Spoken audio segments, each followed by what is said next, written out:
Assalamualaikum warahmatullahi wabarakatuh. Bismillah, walhamdulillah, wassalatu wassalamu ala rasulillah wa alihi wa sahbihi wa mawalah. Asyhadu an la ilaha illallah wa asyhadu anna muhammadan abduhu wa rasuluh. Al-Fakir akan melanjutkan pembacaan kitab Tanwirul Qulub karya Syekh Muhammad Amin Al-Qurdi, tetap di halaman 465, yaitu terkait nafsu. Kemarin Al-Fakir membaca tentang nafsu dan pengaruhnya. Sekarang akan membacakan tentang marotib, tingkatan nafsu tersebut. Artinya nafsu ini berubah-ubah. Setelah dibenturkan dengan beberapa mujahadah, nafsu akan terus berubah. Dari amarah sampai ke nafsu kamilah, nafsu yang sempurna. Seperti apa? Kita mutola'ah bareng-bareng. Bismillahirrahmanirrahim. Qala al-muallifu rahimahullah wa nafa'ana bihi wa alumihi wa amadana bi asrarih. Amin. Walaha, bagi nafsu ini dan bagi nafsu ini, bi'tibari ta'assuriha, dengan meninjau, melihat dampak perubahannya si nafsu, bil mujahadati, dengan dilakukannya beberapa proses mujahadah, si nafsu ini sab'u maratibah, mempunyai 7 beberapa tingkatan. Al-awaluh, yang paling rendah dulu, orisinilnya nafsu, orisinilnya ini masih belum ada perubahan. Al-awaluh, yang pertama, an-nafsul ammaratuh. Nafsu itu awal mulanya berbentuk ammarah. An-nafsu al-ammarah, yang selalu memerintah, yang selalu mudah condong. Wahia, dan bermula an-nafsul ammarah allati yalah nafsu tamilu, yang selalu condong, allati ila tabi'atil badaniyati, mengarah kepada tabiat badan, selalu condong pada tabiatnya fisik, selalu condong pada tabiatnya mata, hidung, mulut, telinga, tangan, kaki, kemaluan, perut. Apa yang menjadi kemauannya fisik selalu ingin mengarah ke situ, nafsu amarah itu. Wa ta'muruh, akhirnya wa ta'muruh, si nafsu amarah ini memerintah bil ladzati, terhadap enak-enakan, wa syahwati, dan beberapa hasrat, al mamnuati, yang dilarang syara'an oleh syara', menurut syara', selalu merintah menuju enak-enakan, syahwat, hasrat, meskipun dilarang syara'an oleh agama. Akhirnya watajzibu, si nafsu ini menarik, menyeret al-qalbah, kepada hati, diseret akan dibawa kemana? Ilal jihatis sufliyati, akan dibawa ke arah yang hina. Fahiyah, maka bermula al-jihatis sufliyah, yaitu ma'wa syururi, hati diseret, mau diajak ke sumbernya keburukan. Wa mambaul akhlaki, diseret hati, diajak ke sumbernya akhlak adzamimati, yang tercela. Contohnya seperti apa? Kal kibrih, seperti kesombongan, hati diseret, mau diajak ke situ, diajak berlagak sombong. Wal hirsi, gemar. Wasyahwati, hasrat, syahwat, ingin ini, ingin itu, ambisi. Wal hasadi, diajak mengarah ke kedengkian. Wal ghadabi, dan emosional. Wal bukhli, dan pelit. Wal hikdi, dan dendam. Itu nafsu ammarah, itu seperti itu. Orisinilnya nafsu masih belum ada perubahan. Setelah dilakukan proses mujahadah, jadi wahadhil martabah, dan bermula ini tingkatan yang awal ini, itu li ghalibin nufusi, dimiliki oleh kaprahnya beberapa nafsu, qoblal mujahadati, sebelum dibenturkan pada mujahadah. Tapi setelah dibenturkan dengan proses mujahadah, akan berubah nafsu amarah ini, yaitu menjadi as-saniyatu, yang kedua. Apa?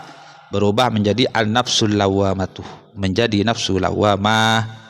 Dari amarah menjadi lawamah. Apa itu nafsu lawamah? Wahiyya, dan bermula an-nafsul lawamah allati yalah nafsu tanawwarat, yang sudah mulai bercahaya, binuril qalbi, dengan cahaya hati. Aduh, sudah mulai terang nih udah. Fatuti'u, maka taatlah itu nafsu al-quwatal aqilata, terhadap kekuatan rasio akal, sudah mulai taat. Fatuti'u, maka mulai taat nafsu al-quwatal aqilata, terhadap kekuatan akal rasio, tapi tarotan di suatu sisi, wa ta'si, dan bisa ingkar juga itu si nafsu ukhra di sisi yang lain. Jadi sudah mulai taat kepada rasio akal, namun di sisi lain bisa juga ingkar, bermaksiat terhadap kekuatan akal, namun meskipun ingkar summa tandamu, kemudian menyesal si nafsu ini. Fatalumuh, ketika sudah menyesal, fatalumuh, maka mulai mencela si nafsu lawamah ini nafsahu pada dirinya sendiri. Wahiyah mambaun nadamati, di saat itu nafsu menjadi sumbernya penyesalan. Di saat sudah mulai mencela pada dirinya, menjadi sumbernya penyesalan. Li'annaha, karena sungguhnya nafsu lawamah adalah mabda'ul hawa, menjadi awal mulanya munculnya hawa, keinginan. Wal asroti, dan kesandung, sudah awal mula sudah mulai berhadapan dengan kesandung, kesalahan. Wal hirsi, dan kegemaran. Setelah terus dilakukan proses mujahadah, berubah lagi an-nafsul lawamah menjadi perubahan yang ketiga. Apa? As-salisatu, yang ketiga, an-nafsul mutmainnatu, ialah nafsu mutmainnah. Wahiyah, dan bermula nafsu mutmainnah apa? Allati, ialah nafsu tanawwarat, yang sudah mulai bercahaya. Allati binuril qalbi, bukan mulai, sudah bercahaya sudah. Allati binuril qalbi, dengan cahaya hati. Hatta takhallat, hingga melepaslah si nafsu mutmainnah ini, melepaskan an sifatiha, dari sifatnya nafsu adzamimati, yang tercela, melepas diri dari sifat yang tercela sudah di saat menjadi nafsu mutmainnah. Karena sudah melepas diri dari sifatnya yang tercela, watma'annat, menjadi tenang ini si nafsu, ilal kamalati, menuju pada beberapa kesempurnaan Allah. Wa maqamuha, dan bermula makomnya nafsu mutmainnah ini sudah menjadi mabda'ul kamali, berada dalam awal permulaan kesempurnaan. Maka mata wada'a salikun, ketika si salik, orang yang mempunyai nafsu mutmainnah ini sudah mulai masuk ke ladang akhirat, mana meletakkan dia qadamahu, terhadap telapak kakinya, fihi muddah, ketika si salik, si pemilik nafsu ini sudah mulai meletakkan qadamahu, telapak kakinya, fihi, di dalam mabda'ul kamal, dalam makom ini, uddah, maka terhitunglah si salik ini sebagai min ahli thoriqih, orang yang betul-betul serius memasuki jalan menuju ladang akhirat. Kenapa? Lintiqalihi, karena pindahnya si salik, minat talwini, dari hanya mewarnai, berpindah ilat tamkini, kepada mengokohkan. Di saat nafsunya lawamah kan hanya mewarnai, karena di satu sisi tunduk pada rasionya, di sisi yang lain ingkar, meskipun setelah itu menyesal. Sekarang pindah dari talwin menjadi tamkin, mengokohkan sudah.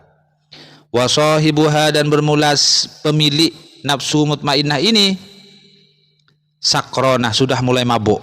Waduh, mabuk sudah mulai mabuk.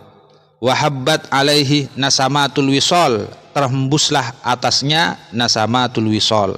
Apa? Yaitu beberapa hubungan ketersambungan dengan Tuhan. Yukhatibun nasa, jadi sudah ada suasana asmara sudah dengan Tuhannya. Yukhatibun nasa, dari sisi zahirnya dia itu berinteraksi di dalam kesehariannya dengan manusia. Tapi wahuwa anhum, pada hakikatnya wahuwa, dia si pemilik nafsu mutmainnah ini, anhum, jauh dari annas, fi bu'din, berada dalam jarak yang jauh. Kenapa? Mi syiddati ta'alluqihi, dari sangatnya kuatnya hubungan ia bil haqqi ta'ala, dengan Allah.